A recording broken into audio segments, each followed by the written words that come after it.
Mas masyaka kung wala naman nagpapapicture kay Judy Ann. Maring Pokwang. Ang lakas ng loob mong magsalita. Patunayan mo sa amin na yung iyo ay hindi ganun dun sa pinost mong banana bread. Ano? Hindi na pina-follow ni Casey yung dalawa. Ganun din si Senator Kiko at si Kaki. Hindi nila pina-follow si Casey. Binlock ni Casey yung kanyang stepdad at stepsister. Grabe rin ang puzzle na isosolve ang senior high. Parang dirty linen din. Kaya asahan na ang malalang bintangan kung sino ang pumatay o sadya nga bang nagpatiwakal si Luna. Hello mga ka-update, ito po ang inyong mga lingkod. Ito po si Mama Lon. Ito naman po si Papa O at si Ossie Diaz. Ano pa nga ba ang lagi inyong hinihirit sa amin? Chika mo na! Dali!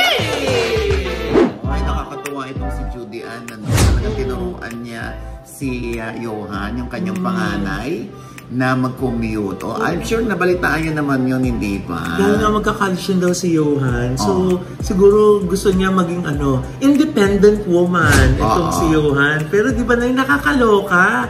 Dahil nga biro mo, nag-Egypt sila, nag-bus, naglakad papunta ng bus stop, di ba? Buti hindi sila pinagkaguluhan.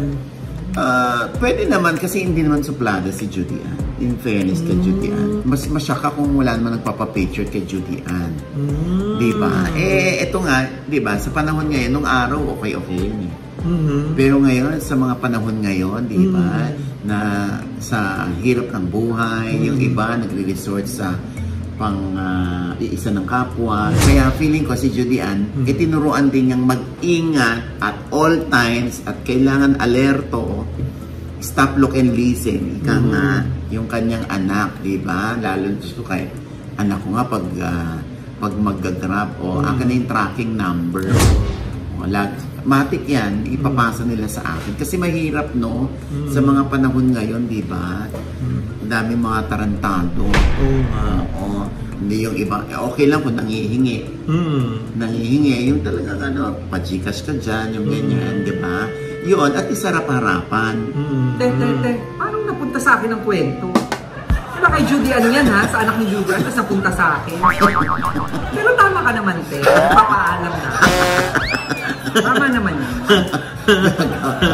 Diyos ko, basta tayo yung natutuwa. Dahil alam mo, kahit si Judy Ann, parang feeling niya, ang laki ng kanyang achievement, yung accomplishment niya, na yung anak niya, naturuan niya ng ganon. Na mag-commute. Pero syempre, hindi naman yan madalas mangyayari, di ba?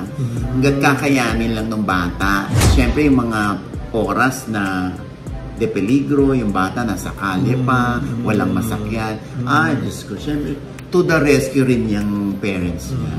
Kung nakakaloka sa kanya, talagang pati yung kung at iba't ibang ruta at iba-ibang mga sasakyan para daw nga maging aware si Johan kung paano siya uuwi at pupunta sa eskwelahan. Yung iba nga, kahit iba't ibang paraan na yung ginagawa para lang makapanghingi, makapangharbat, diba? Makapanghingi ng Gcash. Kasi ang gagawin din nila. At pag binigyan sa... Bumabalik na naman sa akin yung kwento. Ang Judy Ann na naman yan ha, anak ni Judy Ann. Papunta na naman sa akin, te ha. Pero tama ka naman talaga. Dapat talaga nagpapaalam. Diba? Pero na-curious lang ako. Na-experience kaya din ni Judy Ann dati na mag-commute siya. Kasi diba, young star siya. Tapos artista siya all her life. So, na-experience din kaya niya yung pagkukumit. Kaya gusto niyang i-impart kay Johan yung skill na rin yung pagkukumute no? Hindi ko alam kung yun ang ginawa ni Mami Carol, no? Kay Judy. Kasi child star pa lamang si Judy Ann. Sa ula. I'm sure hindi naman nagkukumit yung mag-isa. Kaya since artista si Judy nung bata pa, hanggang paglaki niya, siguro nakapag-invest naman ng kotse yun. Kasi yan ang unang-unang ini-invest ng mga artista sasakyan para komportable sila makapunta sa kanilang mga commitment. Pero ito siguro, baka rin naman at some point, gusto mo yung at some point. Na si Judy, na-curious din siya noon. Parang hindi ka nga, mag-ano nga tayo. Mag-commute nga tayo. Dahil, di ba kahit nga tayo, di ba pag hindi ka nga, for a change, Uy, nag-aangkas tayo pag kailangan. Oo, Ako nag-aangkas ako pag kailangan. Darling, 3 taon akong nag-MRT papuntang Guadalupe. Doon sa istasyon ng DZXL. Nung ako'y radio anchor pa doon. 3 taon yun. Diba? Oo, talagang ako iniwasan ko ang traffic. Diba? Oo. Kaya ang importante ay yung iba yung pag-iingat lang kapag nasa labas siyo. Oo, ha? Siyempre, kahit naman tayo lahat dito, dapat mag-ingat pag nasa labas. Yung iba nga, ginagawang yan yung kinokontent pa yan yung bihira silang makalabas, makapag-commute. Kinokontent nila kung anong feeling. Tapos minsan kumakain pa ng fishbowl sa labas, kung anong feeling. Yung bang pag nagawa nila para sila nakapagbakasyon. Fulfilling. Diba? Achievement. Oo, just kayo. Yung iba, diba, sanay na yung pag na-achieve niya na pag nanghingi, may tatanggapin siya, may papadala sa Gcash niya. Okay na, yun, achievement yun. Sa akin na naman bumagsak ang kwento Sorry. Anak lang ni Julian Pero tama ka rin naman, achievement yun. Anyway, ito nga parang na-achieve na rin ni Poco. Ay, ang alin! Oo, na makakurot man lang sa kalaban. Parang ganon. Dahil si Poco, hindi ba nakakatawa? And meron siyang pinost na banana bread. Yes! Na yung maitim sa gitna at parang may guhit sa gitna. Tapos maitim sa gilid. Oo. Medyo nasunog ata yung banana bread. Tapos, may nag-comment doon. Bakit hindi mo yan ipadala kay Lee? Kay X. Kay X, di ba? Anong sagot ni Poco? Ay, meron na siyang ganyan. Ganyan. Nakakatawa to si Maring Poki. Alam mo, inunta ko nga si Maring Poki. Sabi ko sa kanya, tawa ko ng tawa. Nakamare. Tapos alam mo, sagot ni Maring Poki. Ano sabi? Oo,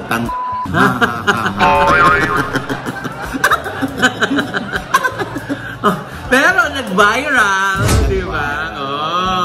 Pero dito mo mararamdaman, Loy, yung kalit pa rin niya doon sa kabilang party. Di ba? Maring Pokwang. Ang lakas ng loob mong magsalita. Patunayan mo sa amin na yung iyo ay hindi ganun dun sa banana bread. Ano? Baka mag-post si Mama Poki niya. Sabi niya, pare, as requested. Tapos ilabas dito. Ay, nakakaloka. Abangan natin mo. Ay, naku, ito na nga, nakakaloka. Bigla na lamang, di ba kakatapos lamang po namin ng interview kay Casey Concepcion at ini-edit na po yung one-on-one interview ko kay Casey Concepcion para sa OGDS Inspires. Lumabas naman ng balita na in-unfollow ni Casey Concepcion ang kanyang stepdad na si Kiko Pangilinan at ang kanyang stepsister na si Kaki Pangilinan. Oo nga daw. Oo. At syempre, dahil kami Marites, chinek namin, totoo nga, na hindi na pina-follow ni Casey yung dalawa. Ganon din si Senator Kiko at si Kaki. Hindi nila pina-follow si Casey. Kasi kung in-unfollow lang yun ni Casey, lalabas pa rin kina Kiko at Kaki na pina-follow nila si Casey. Okay. Kaya ang sapantahan ng marami, binlock ni Casey yung kanyang stepdad at stepsister. Kaya pag chinek mo yung pina-follow ni Kiko at ni Kaki, hindi na nila napafollow si Casey. So hindi natin alam kung alin doon ang totoo. Kung noon pa ay hindi na sila nagpa-followan, o ito lang nabalitang ito na binlock ni Casey yung dalawa. Siguro na yun, maraming na-curious kasi nga dahil hindi daw umattend si Casey dun sa birthday ni Senator Kiko. Oo. Ay, samantalang dito si Casey promoting yung kanyang Asian persuasion. Yes. Kung saan dun ko nga siya nakapanayam. Oo. Ba't kaya hindi pumunta si Casey Concepcion sa 60th birthday ni Senator Kiko, no? Pero si Ma'am Sharon, pina-follow pa rin yan, ay. Pina-follow pa ni Sharon at ni Casey ang isa't isa.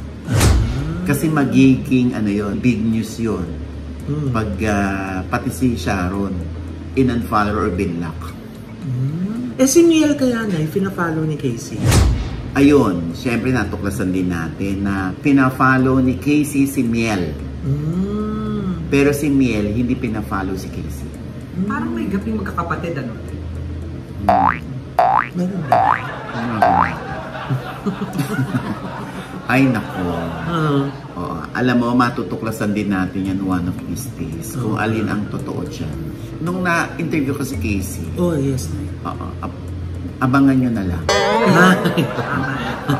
At doon nyo na namnamin or damdamin kung close ba talaga sila ni Sharon, ni Gabby, ng kanyang mga kapatid o ng kanyang stepdad, si Casey.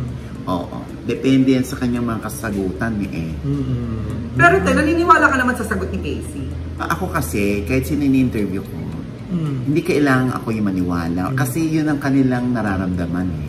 Oo, yun ang kanilang sinasabi. So nakikinig lang naman ako. Hindi para i-judge ko sila. Parang sa'yo ko hindi naniniwala, te. Yung pagkakasabi mo, iba rin yung buka ng ino.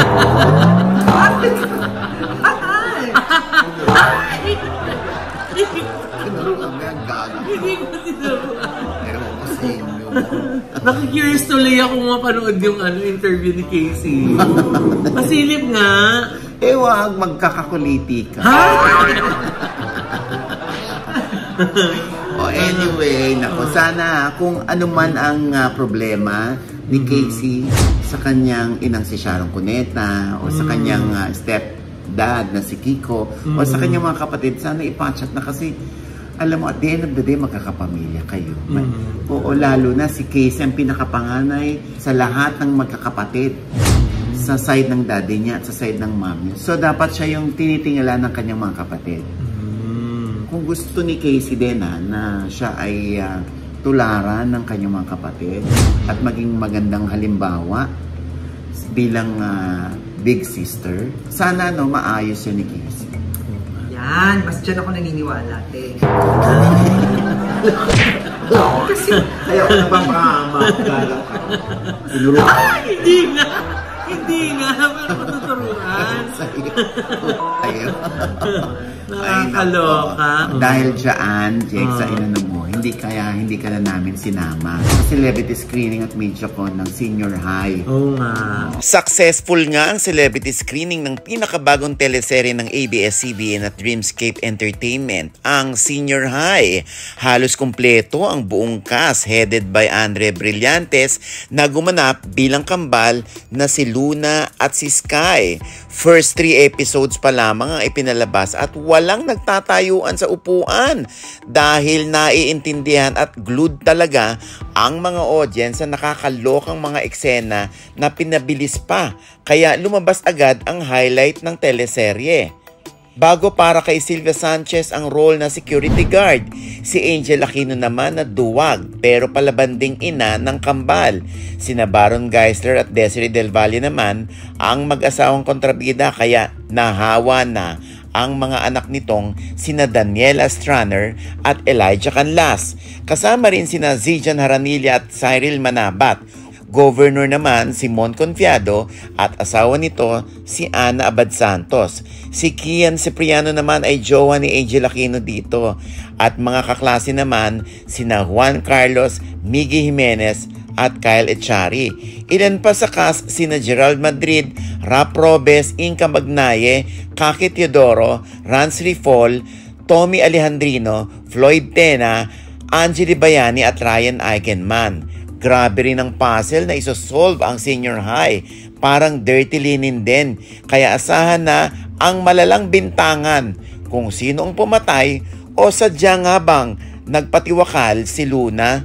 Simula na ngayong Lunes, 9:30 ng gabi pagkatapos ng Unbreak My Heart, ang Senior High.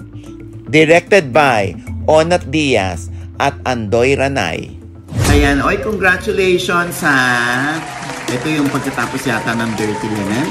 Oh. Sila na dahil ngayong gabi na yon. Ha? Pagkatapos ng Unbreak My Heart yata. Oh. Ayan. Ang Senior High. Ang bongga. May bago na naman tayong kakapitan. Correct. At kasi pareho ng direktor. Andyan din si Angel Aquino. So parang dirty linen din yung peg. Diba? Ayan ha. Ang maganda eh. Sino na naman ang mga salarin? Sino may kasalanan? May mga gano'n na naman na sa kwento. Siyempre, pag may mga ganyang may abang-abang tayo.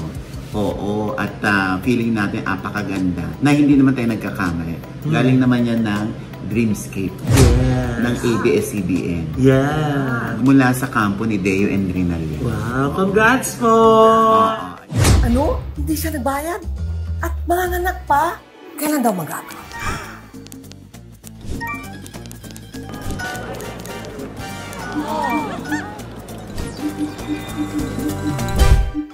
Oji, ano ka ba? Sendwave to! Kala ko kasi hindi pa nagbayad. Hindi, Oji. Ang ibig sabihin, hindi mo nga kailangan magbayad ng transfer fees sa Sendwave. Manganganak pa daw Ang pera niya